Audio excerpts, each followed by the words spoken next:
Hey,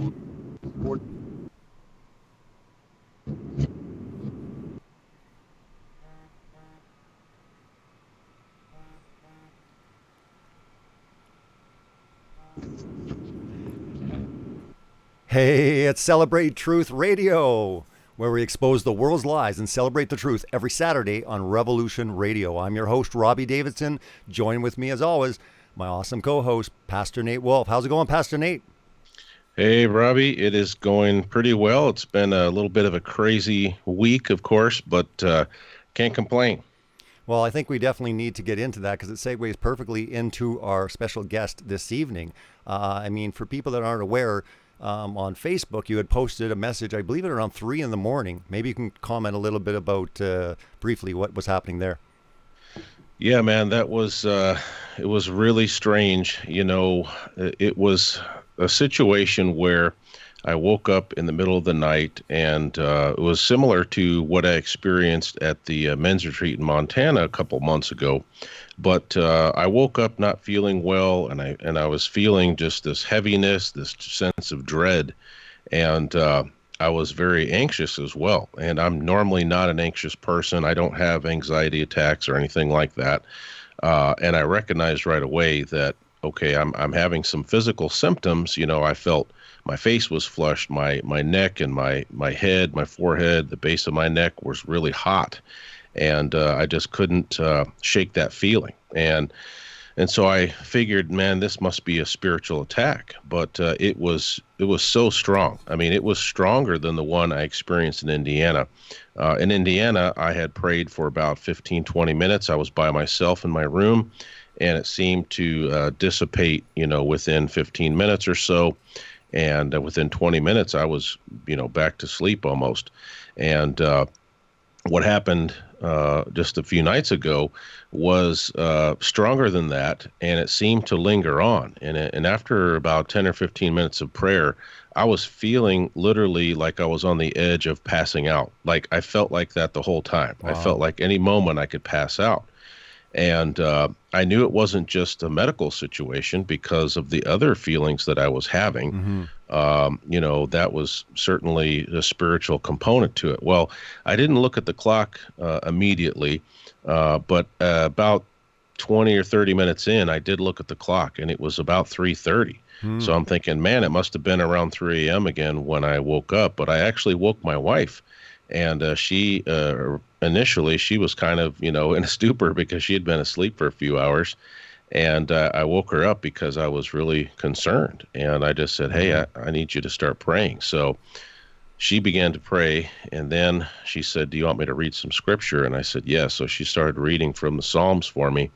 And I was praying, too, as well. And I think it was about shortly after I woke my wife up that I realized, like, this is not going away. And so I decided I need some additional people praying. And so I just kind of posted on Facebook, hey, I need some help here. I'm getting hit hard here. And thankfully, a bunch of my, night owl truther friends were awake, and several people started praying, and they posted words of encouragement. And that's awesome. And it was really great. Yeah. And about 10 minutes after that, all of a sudden, the heaviness lifted. I didn't feel like I was going to pass out. I wasn't feeling quite as flushed. And I just, to be honest with you, for the next 10 or 15 minutes after that, we just listened to some praise music, and just continued to read scripture, and we prayed.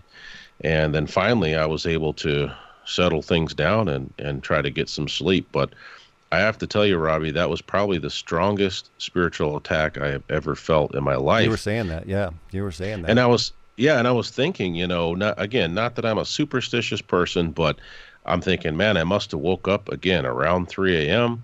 And, here it was already into the morning, Friday. So it's Friday the 13th. There's a full moon coming. I'm just like, what is going on? And then, it was only one day away from, my 1-year anniversary of being fired. So that's right. And that's a big deal, actually. I guess today is officially the first, your first anniversary from being fired from the church. Happening on Friday last year, obviously Saturday this year. Well, you were talking about, being spiritually attacked, and we're going to get into, the demonic activity. And there was another person that was up that night. It's our special guest, and he's going to talk a little bit about that story as well.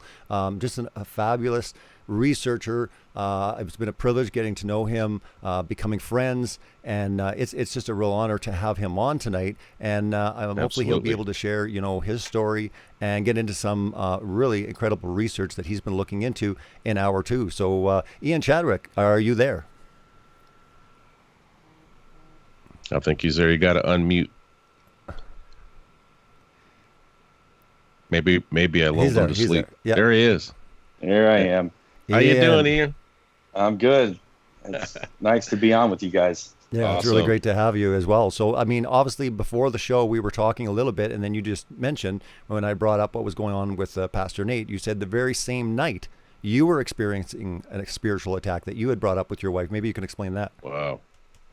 Yeah, it was interesting. I did see your post, Nate, in the morning. So you were up around the same time then? Well, no, it actually happened to me before that. I get up and go to work at 4 in the morning, so I usually go to bed a little earlier. But I was up, and that whole day was just, I felt super oppressed, if you know what I mean by that. But just I felt I don't really ever get depressed. That's just not my personality. I'm just not that way. I'm a hoper, or I hope a lot. So I live in my dreams and things like that. So when I felt that day, I felt super depressed. I mean, like just the normal, typical struggles of life that we all deal with just really got me down that day. And I was just laying in bed, and I was telling my wife, I'm like, man, I feel super depressed right now. Like I've never experienced depression, but I'm pretty sure that's what this is, man. I just really I feel like I'm in a pit, Yes. And we just started praying about it, and I just wanted to go to bed. I mean, it wasn't like keeping me from sleeping. It was just my mind was just going a lot of places that I don't really want it to go. I don't like to dwell on the bad stuff. I mean, I deal with a lot of dark stuff in the area of research that I'm in. Yeah. And I just typically don't like to dwell on all that stuff. Well, what day was it again? I think you had mentioned before, Nate, wasn't it? It was Friday morning, so it was like 3 a.m. into Friday. Yeah, that's morning. the witching hour. Yeah, but it's the witching hour, know, and then man, also was it not September the 13th? I mean, like we're not talking about superstitious, but it is interesting. Yeah, I mean, technically it was Friday the 13th. It was. So I know. And like I said, with what happened to me in Indiana, as soon as I woke up, I looked at the clock, and it was exactly 3 a.m. Yeah. This time, this past Friday night or Friday morning, I didn't look at the clock initially, because actually I was in such rough shape. I didn't even bother looking at the clock. I just immediately started praying. And to my guess, it was about 20 or 30 minutes in when I woke up my wife. And when I woke my wife up, I did check the clock, and it was like 3:20 or 3:25. And I was like, whoa. I mean, it's just... Well, like I told you, you're on the right track. I said this for many years, that, if you're a Christian, you're a believer, and you're on the front lines in this war, and you've been going for 10, 20 years, and there's never been a spiritual attack, I'd seriously question what you're doing.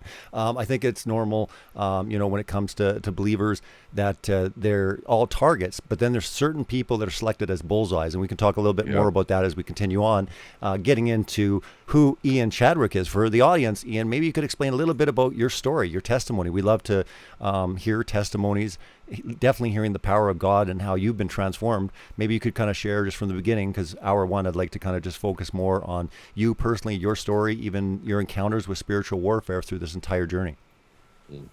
Yeah, absolutely. Well, I'll start at the end here. Well, now I do a lot of research into the occult, SRA, things of that nature. A lot of conspiracy stuff that's what people say, conspiracies, but we know in that field that 99% of these conspiracies end up being true. So, but I wasn't always into this stuff. I mean, in fact, I never pictured myself as doing what I do now in no way, shape, or form. In fact, when I was young, I grew up in church. My parents were the kind of parents that they're not pastors, but they pretty much could have been. They're involved hands-on in almost everything going on at the churches that we went to. My My father filled in for the worship leader. He was on the board of several churches, just really involved. My mom taught different Sunday school classes, and I think they even did a youth thing for a while. And so I was always raised, I was probably at the church 4 or 5 days a week.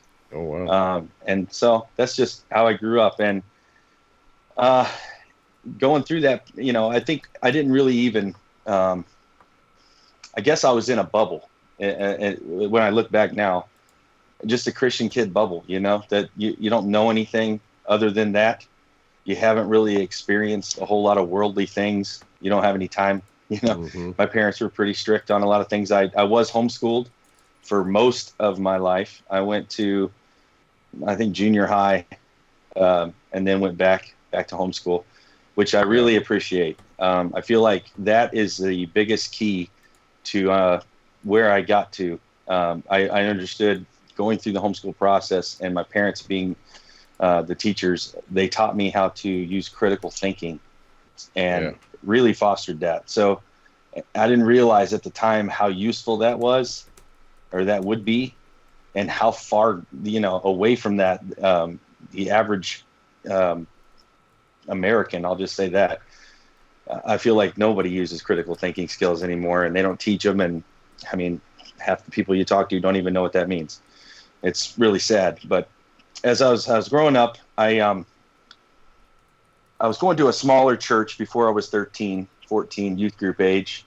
And one of my friends invited me to his church youth group, because my church was real small. We had like a little Bible study on Wednesday nights for the youth, and it really just wasn't that cool, And I wanted something cooler. And he told me, he's like, my church they have a rock band, and they have all this stuff. And I never went with him though. For the first couple months, he kept inviting me. Then went to church camp, and both of our churches went to the same church camp.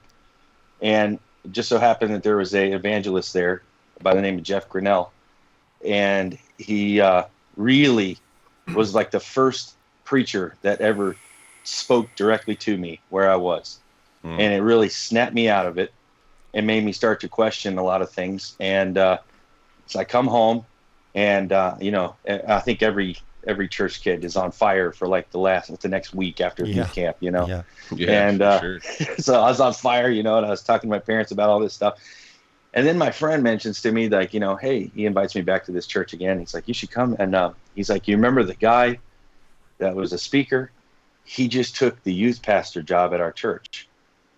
And this guy was he's like an evangelist at the time, moving all around. I think he's from Grand Rapids originally. But then he moves to Dayton, Ohio to take this youth group that's like, just down the road from my house. And I'm like, oh man, I think this might be a sign, I didn't know anything about that, but I started going to this youth group, and it really changed my life at that youth group. I mean, I got a lot of scripture pushed at me and a lot of challenges. He mainly speaks. He's still an evangelist to this day, still great at it. I listen to his podcast all the time, and but he challenged us as this young generation to take our cities for Christ. And at that time, no one was talking about this, and no one was personalizing the gospel like that for me, except there, And so, being that I only had several friends that I'm really like a small group kind of guy. I like, my close circle, and that's who I hang out with. And I had like 3 friends, and I mean, I'm friendly with everybody, but I only had like 3 guys that I would spend the night with and hang out with. Yeah. And we were all going to the same youth group, so it was really cool. We got involved. We started doing all kinds of stuff. I played guitar at the time, and I really wanted to play in the worship band there, because their band was super good. And I thought that was my calling. I'm like, God gave me a gift, and it's to play music, so I'm going to be a rock star, but I'm going to start here. Nice. And a position opened up, and I took it. And it was actually for the bass guitar, so I learned how to play bass just so I could be in the band.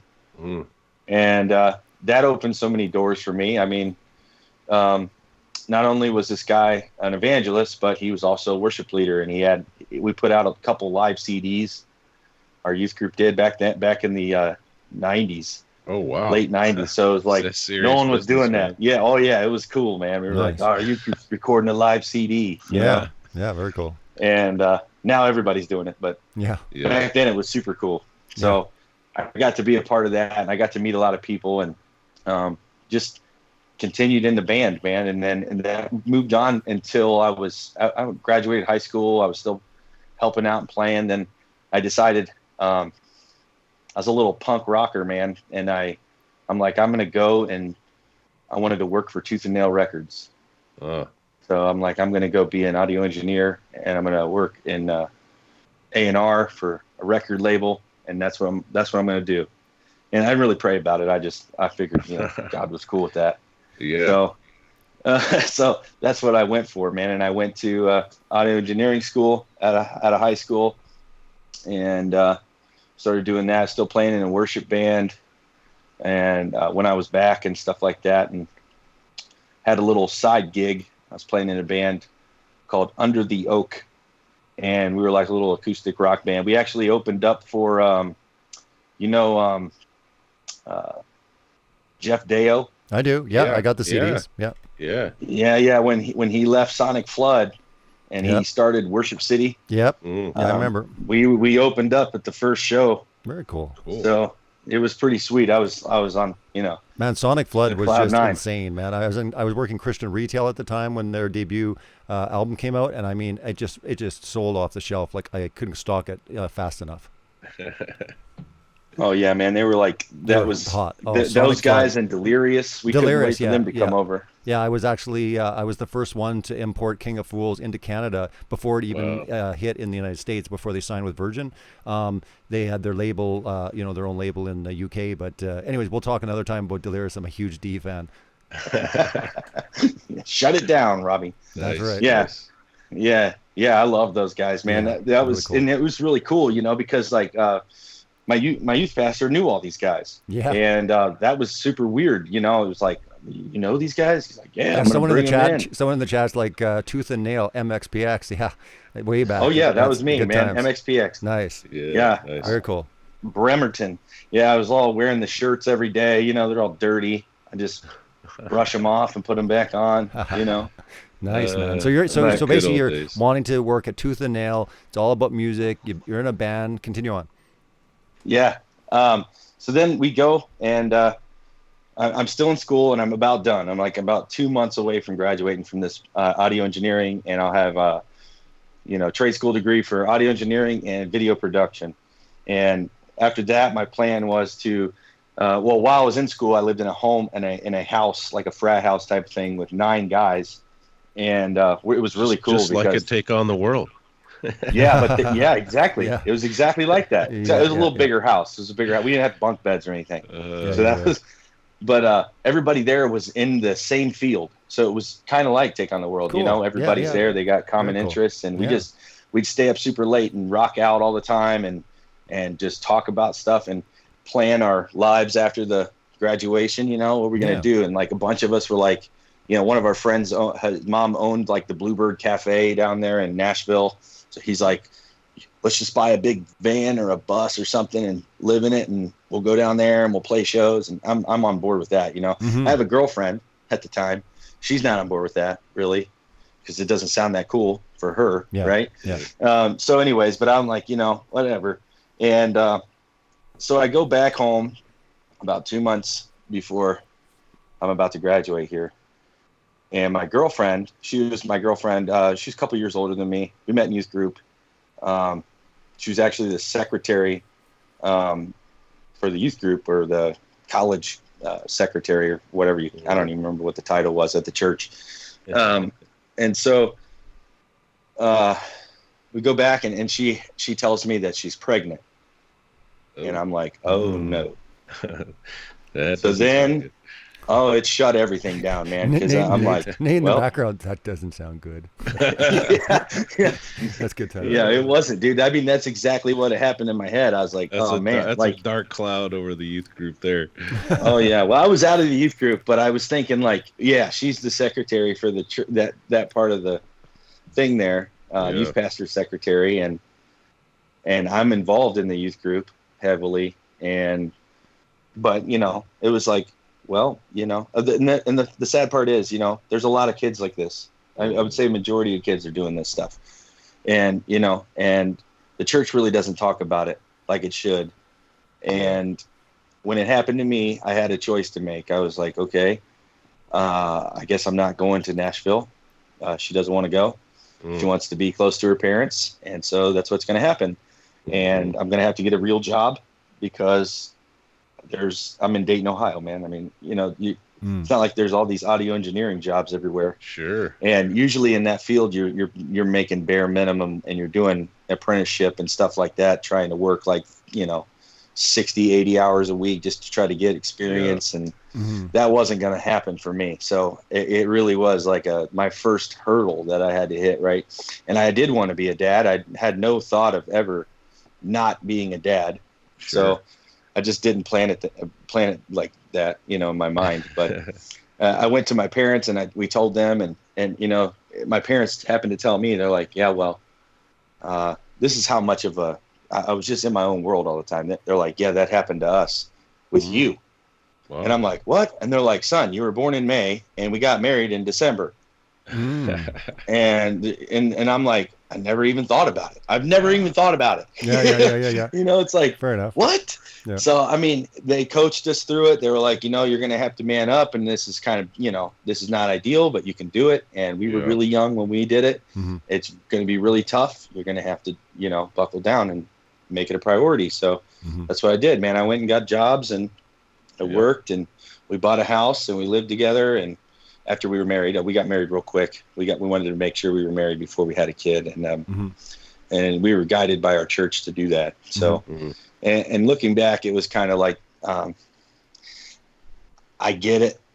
I get why they told us to, but I think there should have been some other coaching involved there. Like, let's make sure. I agree. Yeah, I agree. I think churches do that a lot of times, more to save face with them. I mean, exactly. You hear this a lot of times with it. They rush. Already, you're admitting to wrong. You're trying to make steps, but they're like, no, you got to get married right away. Well, that to me, I don't think is a wise thing. Yeah. I mean, you can make things worse sometimes. Yeah, you can live in separate places and stuff like that, but rushing to get married just because there's a child on the way, I just don't think that's the answer sometimes. But yeah, anyways. I definitely would agree with that. But at the time, it seemed right because I mean, like I said, I'm in my little bubble here. I just trust them blindly with everything, and that's how it went. And so we were married for maybe 3 years, and then so I had a little girl, and about 3 years into it, my wife, at the time, so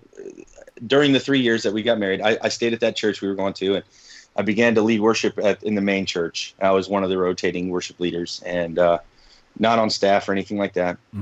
And I also started a college group because really at that church there was nothing after youth group. It was like either go into the main church with everybody else, and our pastor at the time was really dull, and he wasn't preaching what I liked at all. And at the time I thought that was what it was about, right?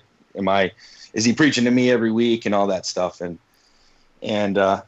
so I started this college group there, and I didn't really want to be the leader of it, but I wanted it to happen. And I thought if I start it, then someone will take it over or something like that. So we were doing that. And during this process, we got a new worship pastor at the church. He was a super young guy. He's probably a couple of years older than me at the time, and really awesome. And so we hit it off right away. I helped him find an apartment. Everything was cool. And his wife and my wife got along great, and we hung out pretty much when we weren't at church. We were hanging out together. They didn't have any kids. I think his wife was pregnant towards year 3 for us. And but we had been hanging out. Is that a break coming up? No break. Keep going. Yeah, we got lots of time yet. You got another half hour. Oh, great. Okay, so so we were hanging out all the time, and never apart. Always at church together. My wife actually switched from being the secretary of the youth to the secretary of the worship department, and kind of like his assistant. So that was that was cool. It's like we were all this big club and hanging out together and just living in this bubble. And I'm working third shift, and I've been at the same career, same job, and since I got it, when we found out we were having a baby. So it had been 3 years, and I'm working my way up, and all that's going good for me. And one day, my best friend at the time, the pastor, his wife calls me while I'm at work, and she's like, when you get home, you need to talk to your wife. And if she has something to tell you, and if she doesn't tell you, call me back and I'll tell you. And I'm like, okay, is it serious? She's like, yes, it's very serious. And so then I'm like, all right, now I'm all weirded out, you know? Well, I get home and my wife's sitting at the table waiting for me to come in, and she's crying. I'm like, what's wrong? You know, what happened? She's like, I've been having an affair for a year. Oh, man. And I'm like, what? And yeah, and it happened to be with my best friend, the worship pastor of the church. Oh, man. For a year. And it was a lot. I mean, it wasn't like that for the year thing was a lot worse to me than just a one-time thing, you know, because then it becomes deceitful lying on a regular basis and hiding and doing things. And I mean, it was really bad. Just there was a lot of dark stuff that happened during that process of them trying to hide everything. And like I said, his wife at the time was pregnant with their first child. Oh man. Whoa. So, I mean, that right there started me down this path of like just destruction. And it was a very quick path to the bottom. We went to our pastor, we stepped down from our leadership roles, our positions and all that stuff. And actually, when I first found out, I called his wife back, you know, my buddy's wife. And I told him I was ready to kill this guy. And I called and I'm like, is he home? She's like, yeah, I'll let you in. So I'm like, I'm coming. And he lived like 30 minutes away from me. And luckily he was gone. He had grabbed his stuff and rolled out. I don't know. I haven't seen him since. Wow. But I would have killed him that night, definitely.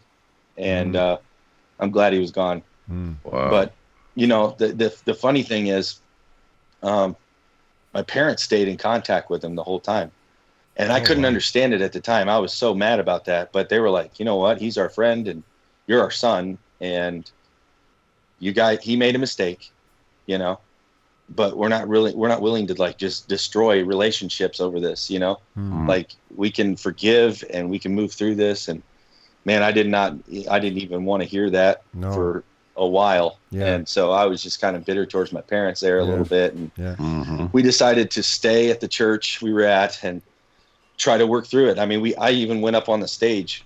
Well, we both did, but I went up on the stage during a Sunday night and apologized and took responsibility for all that went on and said that we were going to try to work through it. We were going to do some counseling. We were Whose do all counsel? this stuff. Sorry to interject, but whose counsel was it when your wife finally confessed to you? Like that night when you walked in, what basically got her to that point? Because obviously she was talking to other people because they knew what was happening.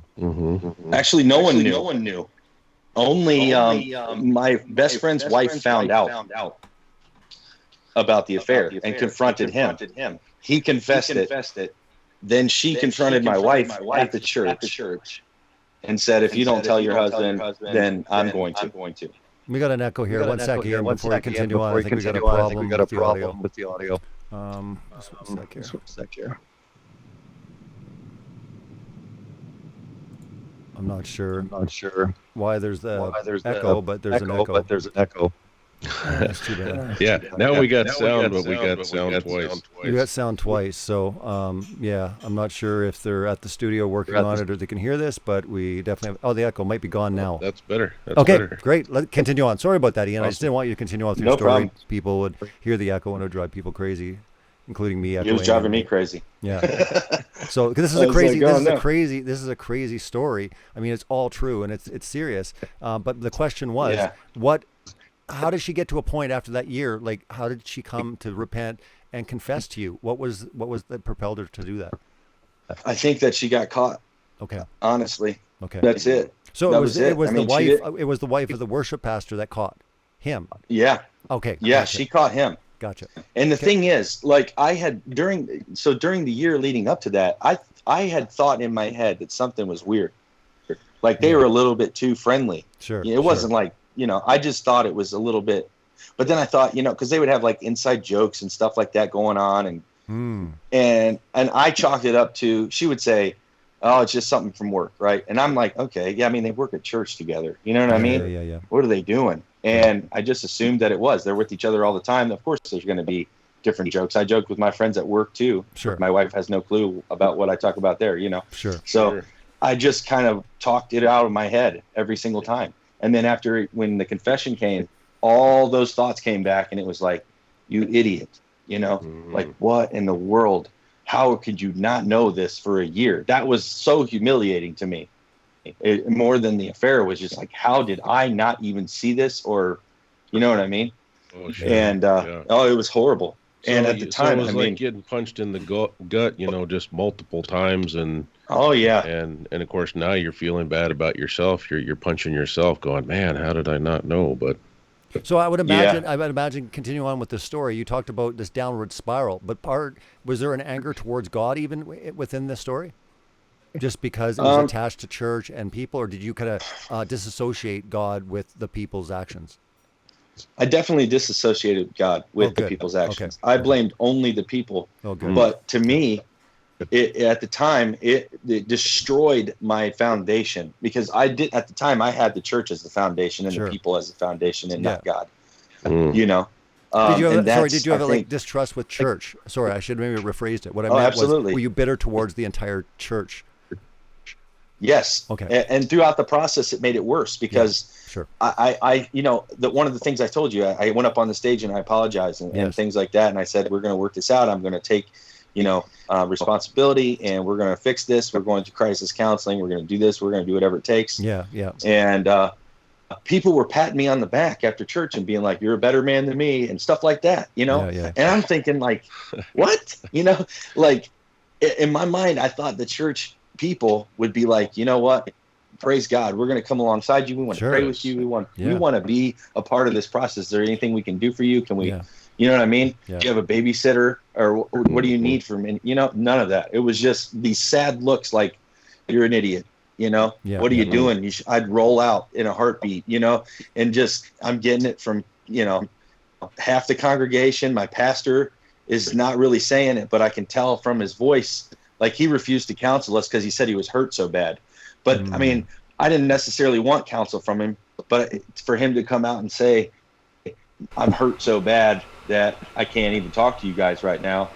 I mean, it was just weird, you know, it was like, it's super unfamiliar territory. I'd never even heard of this, known anybody that went through anything like this. So what happens next? Let's move on, because we probably go for 15 minutes. I mean, we can continue on into hour 2, no problem. I don't want you to feel rushed, but like, let's talk about the downwards. Let's talk about the depths, you know, the level that you went after this entire event happened.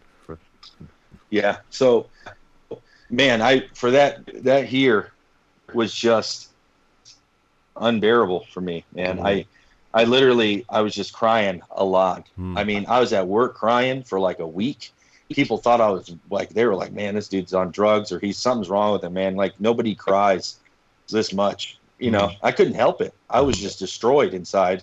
And I mean, it made me bitter towards a lot of things and a lot of people. I mean, I literally never wanted to play guitar again, because every time I did, I thought about this stuff. I mean, it was just like, you'd be surprised how much stuff, you know, gets associated with those memories.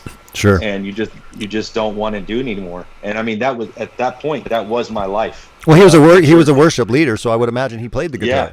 He played the guitar. Yeah, I played guitar. I led worship, all that stuff. Yeah. And I didn't want to do any of that anymore. And so I didn't know what to do with myself, you know, and didn't want to be at church, you know, because I knew the people were looking at me all weird, and you know, and it was just, I just stopped going eventually.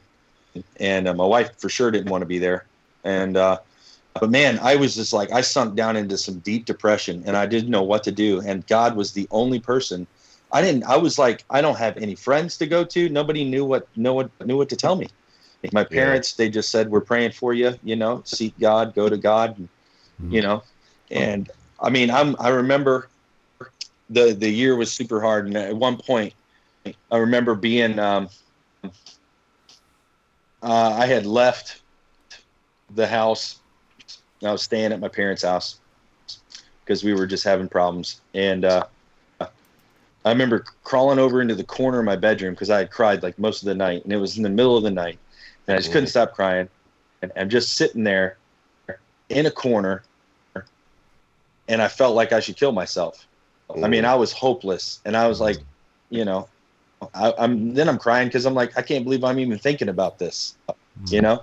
But it seemed easier than having to deal with it. I couldn't even imagine how I was going to get out of it. And I just cried out to God and said, "You're the only one that can fix this. Please heal my heart right now." And he did, man. Like the very next morning, I woke up. I wasn't better, but I got in the car and I heard a sermon come on the radio, which I never listened to AM radio. And all of a sudden my car's on an AM station and it's this dude preaching, and I'm just sitting there like not even really caring what's on. Just driving, trying to do the motions, you know. And the guy's preaching about Joseph, and he's talking about Joseph being in his pit, right? Yes. And he was talking about how he had to be in that pit, the lowest place ever, right, where he was betrayed by all those closest to him. Yes. He had to get there before he could reach his destiny, right? Before God could pull him out of that pit and set him on the right course, he had to be broken. And man, that hit me right in the gut, and I just started weeping because I'm like, obviously you did this on purpose, you know. And so I can't say that it was an audible voice or anything like that, but I definitely know that it was divinely, you know, appointed that I heard that right then. Absolutely. And at that point, we started to get better. My positive attitude came back around, and we started working, man. And then a couple years went by. We had another child. We made it through. We were like, everything seemed to be on the up and up. Then we have a fight, and she tells me she doesn't want to do this anymore. And I'm like, well, we can go to counseling. Let's go back to counseling. She's like, no, I don't want to go to counseling. And then she's like, if I go to counseling, I'm not going to the same person. I'm like, why? Because she doesn't like that the guy knows everything about me. I don't like him knowing about our past. And I'm like, well, what does that mean? You know what I mean? Like, then I'm like, I don't think you really want counseling. I think you want something else. I don't know what you want, but we had this big fight going on. And then, so I start going to counseling by myself. And I'm like, I just need to go and tell somebody, a third party, I need to get some advice. And my parents told me to read Hosea, you know, and I never even read Hosea before, but then I go to read Hosea and I'm like, oh my goodness, you know? Yeah. And then, so during that process, I find out, you know, she wants divorce and all this stuff. Well, I don't want the divorce. She serves me for the divorce. And, it had to happen. It took about 9 months for it to go through. I was living with my parents. I had to move out. I moved out and moved into a garage, and I moved out of a $230,000 home that we built. They had 2 cars. I got the really, really crappy beater because we had another car that we put in her name trying to build her credit. And her parents, the second she wanted the divorce, her parents gave her the cash to pay that car off so that it wasn't an asset that we split. So that was kind of crappy. Nice. And I left the house at the time. I just moved out temporarily, but I took a TV and my bed and some clothes and a guitar and lived in a garage. And then we went through this process of divorce. And during the process of divorce, I find out that she's got about $40,000 in credit card debt that I didn't even know about. And it's all in her name. But because we're married, I get half of it. And so now I'm like, oh man, like how the heck am I going to live? Because at the time I have to pay about $1,500 a month in child support, and I have to pay alimony because she wanted half my 401k, and I said no. So then we had alimony for several years, and then on top of that I have this debt that I've acquired that I didn't even know about, and the judge gave me 30 days to get my stuff out of the house. Well, I had to turn my key in. I never got any of my stuff back because every time I went to get it, she'd leave, and I couldn't get in. And then the day after, the 31st day, she calls me and says, if you want to come get your stuff, I'll sell it back to you.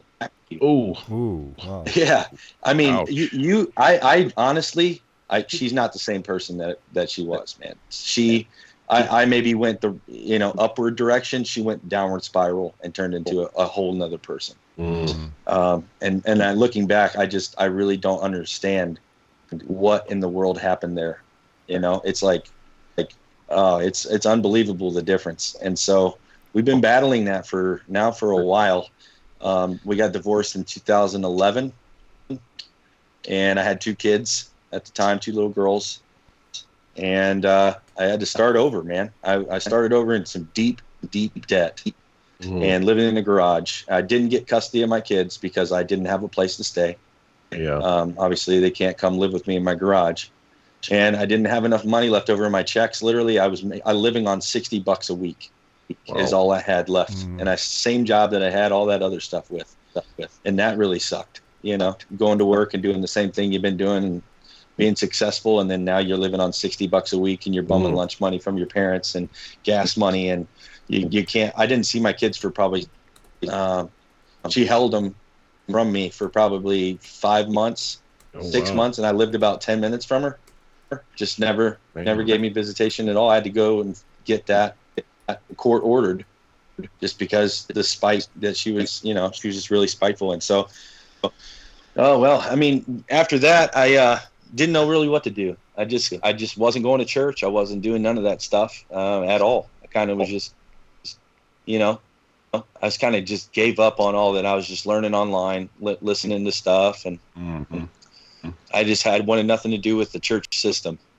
My parents were trying to get me to go to their church, and I'm just like, no, it's the same church I was at before, and I'm not going. And so then I start going to another youth group, or not a youth group, another church locally. I was like, I'm gonna go try this out, and my mother was like, yeah, one of the girls that your brother dated years ago goes there. And I'm like, I have 3 brothers, and I'm like, okay, why do you know what I mean? Like, why are you still in contact with your brother's ex-girlfriend? That's weird. But she's like, yeah, I'll call her, or I'll message her and see if she can introduce you to people. And I'm like, okay, that's fine. And I knew some people that went to that church. So I started going to this church, and I met up with her, and I didn't really even know her, and she was just introducing me to people. And then this is probably 6 or 7 months after all this junk went down, and we start going to coffee shops after church and just talking, and one thing led to another, man. I fell in love with this girl, and she fell in love with me, and God brought this thing together in the weirdest way. I'm married to my brother's ex-girlfriend. Wow. It's super weird, but my mom stayed in contact with her. My mom is the one that mentored her to Christ, and that's the reason why they stayed together. Awesome. My brother was very backslidden at the time, and she wasn't saved, and she met God through my family and stayed connected to my mom. So that it's like you could see God working. It's just really crazy how God does things, man. And we've been married for 7 years. We have 3 other kids now, three of our own. So now I have 5, 15 and a half, all the way down to 1.5. Wow. So they're all spread out, and they're all in charge of my daily schedule. Wow. Yeah, I bet. And we're currently going to another church. We've started going to another church, and we're getting involved in the house church thing, and we're moving back into the and during this time when I wasn't going to church, I did get into, I've always been into conspiracies and things like that, but I started to listen to virtual house church. I found that somehow. I can't even remember how I found it. There's that echo again. Hang on, let me try something. I don't know if it's on your end. I think it has something to do with the studio. This is a 2 for the price of one show.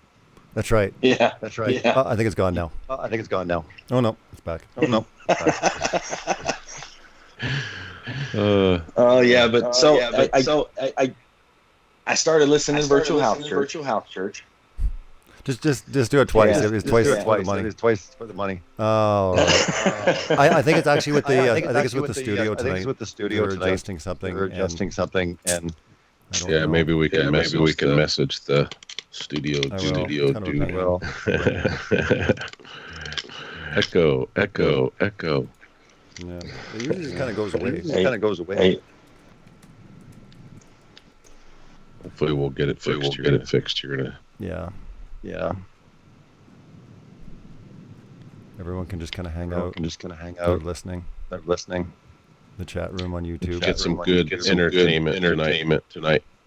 Ian Chadwick. The holy hand grenade. holy hand grenade. Sorry, yeah. The holy hand grenade.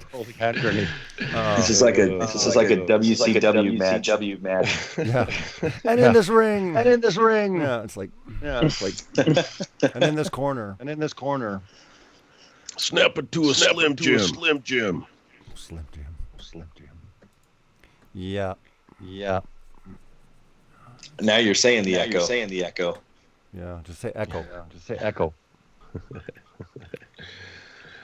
Yeah, it's too bad. Like I said, there was. They came in and they adjusted it afterwards. And I don't think they're. It's saying you're all muted. Oh, you were all. I guess no one's hearing us. Oh, we're all muted. I'm not muted. Let's try this.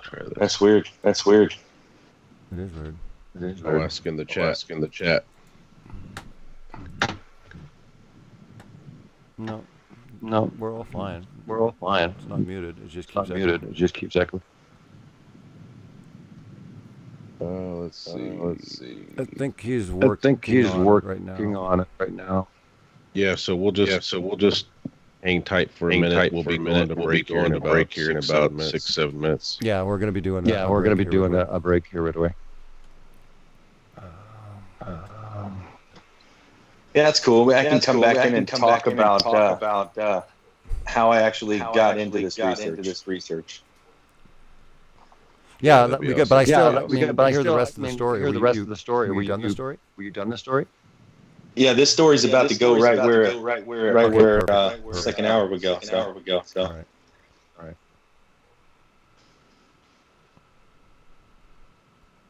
We'll get it fixed here in a minute. He's typing right now. He's saying not hearing anything strange. We're definitely getting an echo. I think the echo here. Yeah. The people are reporting echo. The chat is. Yeah. Well, I wonder, he's not getting it on the station. Let me see something here. Yeah, I don't have any other windows open or anything. Yeah. Anyways, I think it's good now. He left. All right. No echo. So I think it's that. I think it was basically the studio.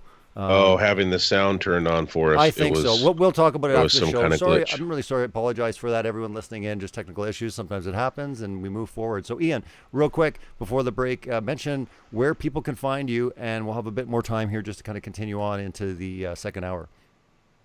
Yeah, you can find me. I have a channel on YouTube called The Holy Hand Grenade. And that's pretty much where you can find me right now for the time being. I'm working on getting a website set up. I also have a few videos, a series that I made called The Reality Distortion Effect, and that's on Take on the World TV on YouTube as well. So, yeah. That's awesome. Okay, so we've got like about 3 minutes or so. So just continue on with your story. I'll interrupt. Okay, we're cool. Going to the break.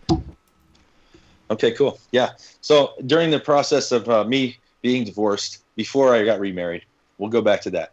And I'm listening because I'm not in church. I'm not doing that whole thing at all. And I hadn't been. I was actually at the job I was at working Sundays. So church was out for me. And I really wasn't hurt by that at all. But I was still listening to podcasts and things like that. And somehow, I can't remember. I think I was listening to Steve Quayle at the time about Nephilim or something like that. And he mentioned a video or something like that, and I heard Rob Skiba's name dropped and looked up Rob Skiba and saw Virtual House Church. Thought that sounded cool. Started listening to it. Then I really just kind of like was like, what is this? You know, like they're talking about stuff that I thought I knew about, and I don't really know about the Old Testament too much. I know, you know, the Bible stories they teach you in church, but to the detail that they're going into, and I had never heard of Torah portions or any of that stuff. And I really just had a complete misconception of all that. So I'm listening to those guys, and I'm listening to Skiba every week, and I'm starting to really get into this. And I think Skiba mentioned in one of the episodes that in order to understand this whole thing, you had to watch Identity Crisis by Jim Staley. And so I looked it up, I found the video, I watched it, and it changed my life. I mean, it was the most profound yet simple thing that I have overlooked in my entire life. You know what's interesting that you mentioned that, because at Take on the World, and there was a couple recommendations. When I went out and talked to Rob, you know, he gave me a couple recommendations, and he also said Identity Crisis. So that is on the list to watch. So continue on. I'm really intrigued. It was just definitely. I'm going to be watching. Unbelievable. Yeah. I mean, it's right there with Ephraim Awakening. That that was the other one. You know? He basically said, to me, goes, watch The Way, Ephraim Awakening, and also Identity Crisis. I said that was the three, he said, and a lot of other people at Take on the World were definitely saying those are three great ones. Yeah, I tell people now the same thing, because it's hard to describe it to you. Like, okay, here's what happened to me. As a child growing up in the church, I had to struggle to read the Bible. Read the Bible was super hard. Reading was just not fun for me. I never understood what I was reading. You know what I mean? I could listen to people preach and things like that, but digging in on my own personal time, not something I liked. Once I heard that, it changed the way I viewed everything. And I think it started a fire in me. And I know it was the Holy Spirit, but it was unbelievable. Like the hunger that I had, I didn't want to do anything. And at the time, I didn't have my kids. I didn't have anything else to do. I literally just went to work and listened to stuff. And then when I came home, I read stuff, and I'm just digging into the scriptures, and I'm enjoying the Torah portions and following through the daily readings and things like that. And it just coming to the understanding of that identity, you know, and the two sticks prophecy and all those things. It started a fire, and I was like, oh my gosh, how could I not have seen this? And like, everyone has to see this. It changes everything, you know? And then scripture comes alive, and you're able to everything just has such a different meaning to you as you're reading it. You're reading it about you, you know? It's no longer just a story that's going on. It's a prophecy that involves you. And it was just amazing. And so that happened to me right before I met my now wife. And at the time, I never really got in. I didn't go any deeper than that. I had this new hunger for scripture. I started to really dig in and learn on my own. And she's just a baby Christian. We really didn't talk about that a whole lot, because it was very hard for her to understand a lot of that stuff.